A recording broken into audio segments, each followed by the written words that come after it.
арттыра.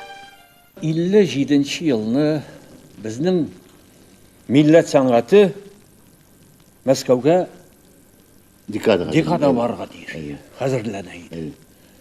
Менә сезнең ул вакыттагы баш режиссерыгыз Шерьяздан ага Сарымсаков Зәңгәр шәл музыкаль драмасын куярга була.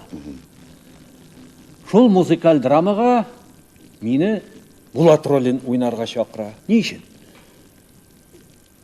Булатны уйнаучы артист җырчы булырга тиеш. Музыкаль партия. Ни өчен дисәң, Салих абый һәм Карим Тинчурин тарафыннан язылган әсәр, музыкаль драма җырчы булырга кирәк. Менә мин чакырылдым.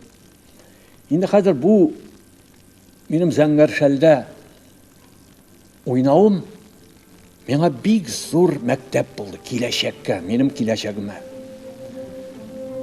Ул вакытта бит атаклы, зур җырчылар арасында эшләү, ул Фатима Ильская, Гөлсем апа Болгарская, Камская, Хаким абый Салимҗанов, Уразиков, Гафуров, Фуат Халитов, Камал Ишенче һәм башкалар. Бу минем өчен мәктәп.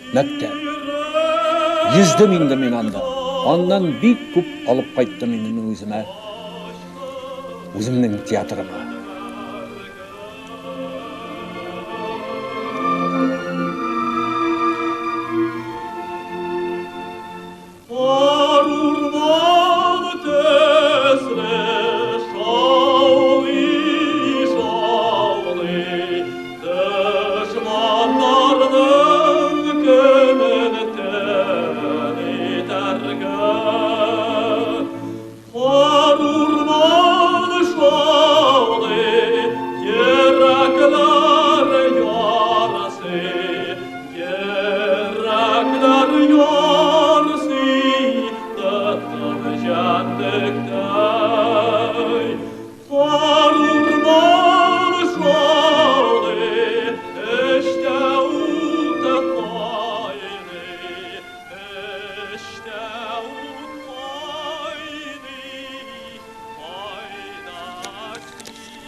Озат Аббасов